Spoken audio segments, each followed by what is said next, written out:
Most of our test cars on Motor Matters get taken for a road trip. Some of them are just so much more suited to road tripping than others, especially when it's a little bit bigger and a lot more powerful. The Mercedes-Benz badge you don't need to be shown, but it's that one that makes so much difference to everything and everyone, doesn't it? You can see, just look down, go down and see the mean scoops, see everything about this car, the aggression, the sheer aggression of it. Of course, it is the GLE, meaning the second largest SUV in the Mercedes range. A little bit of mud on the wheels, not going to do any harm, I can assure you, but just look at those mean black mags that you can see on the car over here. I mean, they really look good with those massive red AMG calipers. Stopping power to match the going power. Keep it in mind. Haha, V8 biturbo 4Matic Plus. It says it all, because this is the Mercedes GLE63s. That means 450 kilowatts, 850 Newton meters of torque in this. But if I just open the door for you quickly and we bring the camera, it's not just sheer aggression, sheer power, and believe me, it's got so much of it. Look at the luxury, look at the comfort, look at all of that. We'll show you a lot more of it later on, but you can see what I'm talking about. We open up the back door here and bring the camera around, and you see space, space, space. 5-seater, the GLE, but 5-seater with tons of room for stretching out in comfort, in luxury. See again, covered in mud, but we're talking 22-inch wheels on this vehicle. Yeah, the ride can be a touch hard at times, but it doesn't matter at all. But bring the camera around to the back. Start down at the bottom. Look at those 2 exhaust outlets per side, 4 of them, because it is an AMG GLE63s, as I said, and that is what talks more than anything, that badge there. We're going to show you a bit on the road, we'll show you everything. You know what this car is about, but it's the experience that makes all the difference. Cruising down the main road in Bella Bella, and just this is what road trips are about. This is country driving, but the difference being when you're in this car, okay, you can't use the power, you can't use the performance right now, obviously not, but you can certainly enjoy the comfort and the cruise and the privilege I have of just getting out to different places, out in the country, taking a day trip, a road trip, Motor Matters road trip, and just having a bit of fun and bringing friends along as well, which makes it even better. So we can just have a day out, pleasant driving, easy cruising, and playing silly buggers when you really feel like it and pulling away from a stop street. Just because you can, that's why. This car was built for this. Whether it's crossing Europe or crossing South Africa, I don't care which. 120 k's an hour and you're on like 1600 revs, because that is the critical point over here, and that's what really makes the difference. Even with those big 22-inch wheels, you can feel a little bit of thump, but it's nothing much. But you're driving in luxury, you're driving in comfort. The silence, of course, that you don't expect wind noise, you don't expect tire roar, you don't expect any of these things on a car like this. If you do want noise, if you really do want noise, well then I'll have to do things like click a little button, go into sport mode, and you'll hear, or go even sport plus, or if the car in front of me would give me a little bit of a break, I could show you exactly what race mode is about. Let's just pick up a bit of the sound effect of full bore race mode for a couple of seconds, because of course this car's got all of these things, but you've also got that sure-footedness of Mercedes 4Matic Plus. In other words, four-wheel drive, permanent, but the performance version, the AMG 9-speed Speedshift automatic transmission as well. If you're in race mode and you really want to put your foot down, you'll feel those shifts kick. But other than that, you don't feel a thing.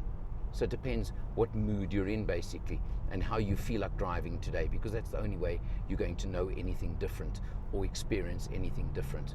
But all I can tell you is I could drive this car all day long across the country and know that I'll still be ready and fresh when I get to the other side.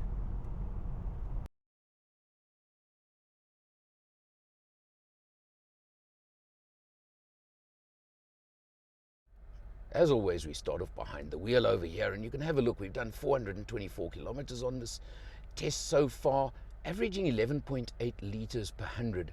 There's still 272 kilometers left in the tank as well, to give you an idea of what the car is capable of. So, in other words, you've got a good 700 kilometer cruising range, and probably even more if you literally just cruise at the national speed limit.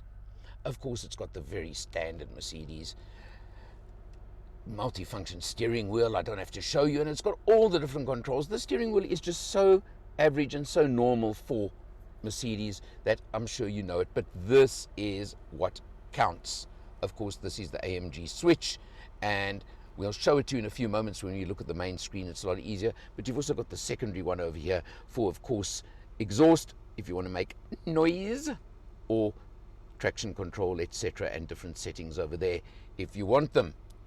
All those you know about, and they are very much but typical AMG. You've got these nice big significant paddles over here, but I've got to moan about, of course, the column shifter for gear shift on that superb 9-speed Speedmatic AMG gear shift and gearbox.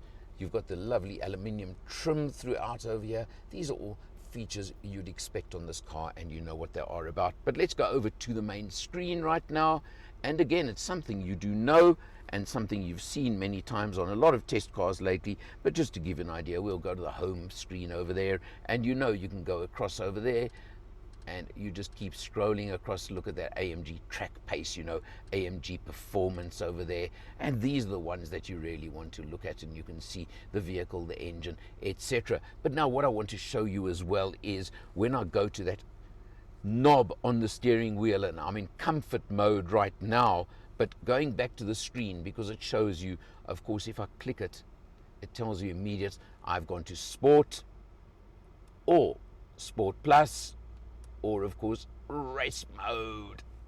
You know what that's about, and you know just how angry the car gets. You can also, when you are in these features over there, there are individual settings you can play with individually over and above those, and there's also even over there, have a look, you've even got an individual mode where you can set what you want for yourself, set it up as you want, or the off-road modes as well for the 4Matic Plus. And if you go into, for example, trail or sand, the car actually automatically lifts up a little bit to give you a little bit more ground clearance. So it's got all this, and of course it does it all itself. That's the incredible part. You've of course got the typical aircon system, climate control system. You know all of this, I'm not going to show you. And of course you've got the touchpad over here with various shortcut buttons, and behind that you've got, of course, that's if you want to adjust the ride height. There's the exhaust, there's suspension. You can reset all of those as you want them along the way while you're busy using, playing, or whatever word you want. It doesn't matter which word you want to use right now for it. You're surrounded by plush leather. You're surrounded by, as I said, aluminium type trim. You're surrounded by everything. You've got the massive dual panoramic roof over there. You have, of course, got M-Bucks. Hey, Mercedes. How can I help? Open the sliding sunroof. I'm sorry. Can you say that again, please? Open the sliding blind on the sunroof. I'm opening the roller sun blind on the sliding sunroof. And there you go, just to show you how M-Bucks works, of course. But just remember one thing. When you're driving, do not say the dreaded M word or the car will try and respond, and you can have a bit of a fight and argument with the car while you're about it. Just one of those funny, silly little things that can happen. But besides that, really, it's amazing and it works. We all know that. Let's get down to, of course, what it's all about. Price. Well, without any extras, this car will set you back, I'm going to call it 3 million rand. It sounds like a lot, but remembering you're getting 450 kilowatts, 850 Newton meters, through all four wheels, through that 9-speed AMG Speedmatic transmission, you're getting all of that. It's a big family cruiser, 5-seater, massive boot, yet it can be a wild animal, yet it can be comfortable, yet it can be a bit of everything that you could possibly want. So if you're in this market, it's not a lot of money, but it's a lot of car, that's for sure. BMW have competitors. Of course, Audi have the Q8, BMW's X5M. You know what there is in the market, and it's going to come down to which one do you want. You also know the magic of AMG, that the engine, the one man, one engine philosophy they go with, where that engine's built by one man, all of it, all on its own. Question, is there going to be another biturbo V8 in a couple of years' time? That's a good question, because with all the new rules, regulations, etc., emissions that are going on in the world right now, nobody knows whether we're going to ever see vehicles like this again. Good question. But let me tell you, if you really want that sports animal for yourself, but you feel your conscience forces you to actually allow for the family as well, then this is the kind of vehicle you should be looking at. All I know is they are fun with a capital F. Up to you, quite honestly. For Motor Matters, I'm Alan R. See you next time.